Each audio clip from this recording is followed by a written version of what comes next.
DC. Et j'étais tellement bien traité à Jackson, à MMA, à Albuquerque, moi je ne sors plus d'ici. Donc, pour les gens peut-être qui ne savent pas, c'est le club où il est John Jones. Il est encore là? Non, je crois. Après, il a des problèmes avec sa femme. Il était viré un peu de le Big Ouais, Center, le principal, mais ils s'entraînent encore à Jackson à l'ancienne. Mais lui, John Jones, elle est là-bas. À l'époque, c'était le meilleur club de MMA des États-Unis. Donc, si on peut profiter, si tu peux nous parler un peu, vu qu'il combat demain, John Jones, qu'est-ce que tu penses déjà par rapport au combat qui va avoir lieu demain? Et aussi un peu sa personnalité, Ouais. comment c'était les entraînements avec lui, comment, voilà. Ouais, John Jones, c'est un monstre. Pour moi, c'est le meilleur combattant de tous les sports de combat de l'histoire. J'ai vu, ça fait pas longtemps, un podcast au Brésil. Si j'ai pas de bêtises, je ne me rappelle pas qui c'était le combat. Ah non, c'était un gars de São Paulo, il s'entraînait là-bas aussi. Après, voilà, toi aussi. Il a dit, John Jones, il a dit, ça fait peur.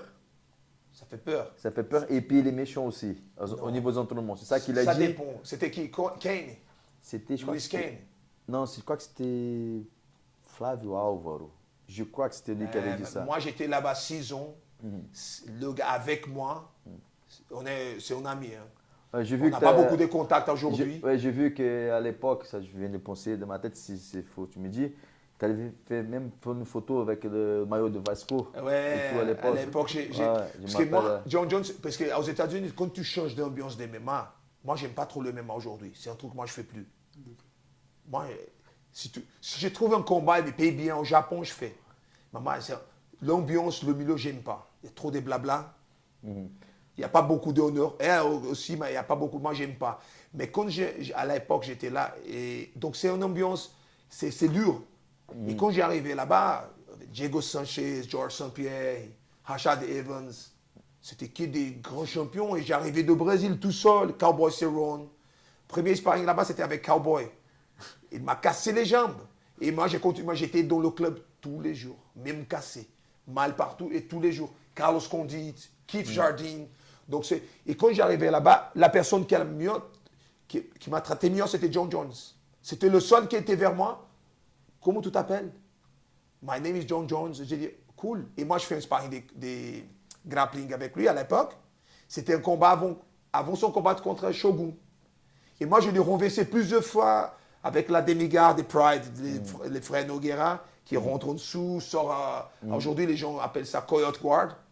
Et après, il m'a demandé, comment tu me renverses comme ça? J'ai dit, c'est le même renversement que Shogun va utiliser contre toi dans ton prochain combat. On fait tout ça au MMA au Brésil. Tu peux me montrer? J'ai montré et j'ai fait 2 mois d'entraînement avec lui pour le combat contre Shogun. J'étais avec lui tous les jours. J'étais chez lui, on a mangé ensemble.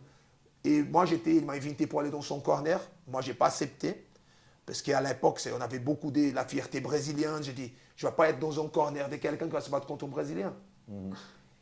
Moi, j'étais à New York avec lui. J'étais tous les jours dans les entraînements. On était très, très ensemble à l'époque. Donc, tu étais très important dans son camp de préparation pour ce combat. Très important. Et même à l'interview, si vous allez chercher au Google, je ne sais pas où, YouTube, le gars dit, ton niveau de grappling, il dit, c'est grâce à Igor. Il dit, c'est grâce à Igor, mon main training partner. Parce que moi, j'ai fait sparring, debout, par terre avec lui. C'est un monstre, mais on avait déjà une bonne connexion. Pour moi, c'est quelqu'un de très cool. Et même moi, des fois, j'ai une façon de parler très dure.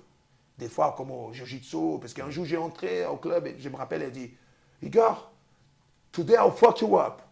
Je vais te casser la gueule aujourd'hui. Il m'a dit. J'ai dit, mec, respecte-moi, mec. C'est moi qui entraîne avec toi tous les jours. Tu continues comme ça, tu ne vas jamais me parler. Je ne vais jamais monter dans le même tatami que toi. J'ai dit ça. Il s'est excusé. Et chaque fois que j'arrive là-bas, il vient vers moi et dit, Igor, désolé pour les méchancetés que j'ai fait, parce qu'après la merde qu'il fait, il était à prison.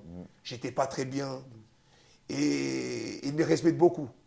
Un jour, avant son combat contre Machida, il était prêt à aller dans une soirée avec son coach de wrestling. Et son coach de wrestling, il m'appelait. Igor, on va là-bas, il y a ci, il y a ça. Il était au côté, il dit, écoute, tu n'appelles jamais Igor pour les choses comme ça. Puisqu'il est un gars de famille. Il n'est pas comme nous. Donc, on a une bonne connexion. Moi, je suis ici maintenant, il est là-bas. Mais c'est quelqu'un, si les gens parlent qu'il est ci, qu'il est ça, avec moi, il était très cool.